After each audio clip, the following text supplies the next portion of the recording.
الصيام كما كتب على الذين من قبلكم لعلكم تتقون.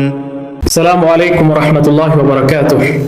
الحمد لله رب العالمين والصلاة والسلام على رسوله الكريم وعلى آله وصحبه ومن تبعهم بإحسان إلى يوم الدين. أما بعد. கண்ணியத்திற்குரிய அல்லாஹ்வின் நல்லடியார்களே, என் அருமைக்கினிய சகோதர சகோதரிகளே, ரமதானிய சிந்தனை என்ற இந்த தலைப்பின் கீழ் நாம் தொடர்ந்து நோன்பின் சிறப்புகள் குறித்த விஷயங்களை அறிந்து கொண்டு வருகின்றோம். அதன் தொடர்ச்சியாக இன்றைய தினத்திலே நாம் நோன்பாளிகளுக்கு பன்மடங்காக கூலி கிடைக்கின்றதே, அதை குறித்து நாம் அறிய இருக்கின்றோம். நபிகள் நாயகம் ஸல்லல்லாஹு அலைஹி வஸல்லம் அவர்கள் கூறுகிறார்கள்,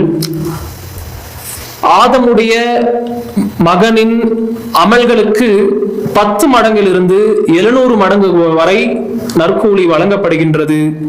அல்லாஹ் கூறுகின்றான், இல்ல ஸௌம், நோன்பை தவிர. சுப்ஹானல்லாஹ். நோன்புக்கு கிடைக்கக்கூடிய கூலி என்பது அது கணக்கின்றி இருக்கின்றது. அதனுடைய எண்ணிக்கை அது அல்லாஹ் ரப்பல் ஆலமீனுக்கு மட்டுமே தெரியும். பன்மடங்காக கணக்கின்றி அல்லாஹ் ரப்பல் ஆலமீன் நோன்பாளிகளுக்கு நோன்பிற்குரிய கூலியை வழங்குகின்றான். இது ஏன் என்பதை நாம் யோசித்து பார்க்கும் பொழுது, நோன்பிலே 3 விதமான பொறுமையின் வகைகள் இந்த நோன்பிலே நிறைந்திருக்கின்றது, இடம்பெற்று இருக்கின்றது. பொறுமையினுடைய 3 வகைகளும் நோன்பிலே இருக்கின்றது. ஏனென்றால் பொறுமை என்பது அது 3 வகைப்படும். அஸ்ஸப்ரு அலா தாஅத்தில்லாஹ், அதாவது அல்லாஹ்வுக்கு கட்டுப்படக்கூடிய விஷயத்திலே பொறுமை காப்பது. இன்னும் அஸ்ஸப்ரு அன் மஅசியத்தில்லாஹ், அல்லாஹ்வுக்கு மாறு செய்வதிலிருந்து பொறுமையை கடைபிடிப்பது. அஸ்ஸப்ரு அலா அக்தாரில்லாஹ், அல்லாஹ்வுடைய விதி சம்பந்தப்பட்ட விஷயத்திலே பொறுமையோடு இருப்பது. பொறுமையினுடைய இந்த 3 அம்சங்களும் 3 வகைகளும் நோன்பிலே காணப்படுகின்றது. முதலாவது வகை, அல்லாஹ்வுக்கு வழிபடக்கூடிய விஷயத்திலே பொறுமையை கடைபிடிப்பது நோன்பிலும் காணப்படுகின்றது. ஒரு நோன்பாளி நோன்பு வைக்கும் பொழுது அதிலே அவருக்கு சிரமம் ஏற்படும். குறிப்பாக இஃப்தாருடைய நேரம் நீண்ட நேரமாக இருக்கும் பொழுது, நோன்பினுடைய அந்த காலகட்டம் நீண்ட நேரமாக இருக்கும் போது அவருக்கு சிரமம் ஏற்படும். ஆனால் அல்லாஹ்வுக்காக அந்த இபாதத்து செய்வதற்காக அவர் பொறுமையை கடைபிடிக்கிறார். ஆக சுப்ஹானல்லாஹ், பொறுமையினுடைய முதலாவது வகை அல்லாஹ்வுக்கு கட்டுப்படக்கூடிய விஷயத்திலே பொறுமையை நோன்பாளி கடைபிடிக்கிறார் இங்கு காணப்படுகின்றது. அல்லாஹ்வுக்கு மாறு செய்வதிலிருந்து பொறுமையாக இருப்பது, தன்னுடைய நஃப்ஸை கட்டுப்பாட்டில் வைப்பது, இதுவும் நோன்பிலே காணப்படுகின்றது. குறிப்பாக நாம் பார்க்கும் பொழுது நோன்பிலே நோன்பாளிகள் அல்லாஹ் தடுத்த விஷயங்களை சுப்ஹானல்லாஹ் அதிலிருந்து தன்னுடைய நஃப்ஸை அடக்கிக் கொள்வார்கள், காத்துக் கொள்வார்கள்.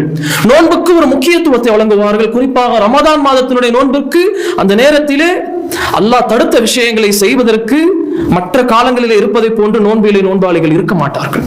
சுப்ஹானல்லாஹ். ஆக இங்கு அல்லாஹ்வுக்கு மாறு செய்யக்கூடிய விஷயத்திலே நோன்பாளி பொறுமையை கடைபிடிக்கிறார். 2வது வகையும் இருக்கின்றது. 3வது, அல்லாஹ்வுடைய விதி சம்பந்தப்பட்ட விஷயத்திலும் பொறுமையை கடைபிடிக்கிறார். எப்படி? நோன்பு காலத்திலே, வெயில் காலத்திலே நோன்பு வரும்பொழுது சில நேரங்களிலே சிரமமாகிவிடும்.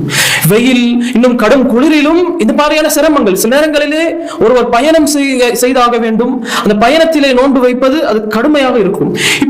இப்படிப்பட்ட விதி சம்பந்தப்பட்ட விஷயத்திலே நோன்பாளி பொறுமையோடு இருக்கிறார். ஆக பொறுமையினுடைய 3வது வகையும் விதி சம்பந்தப்பட்ட விஷயத்திலும் நோன்பாளி பொறுமையை கடைபிடிக்கிறார்.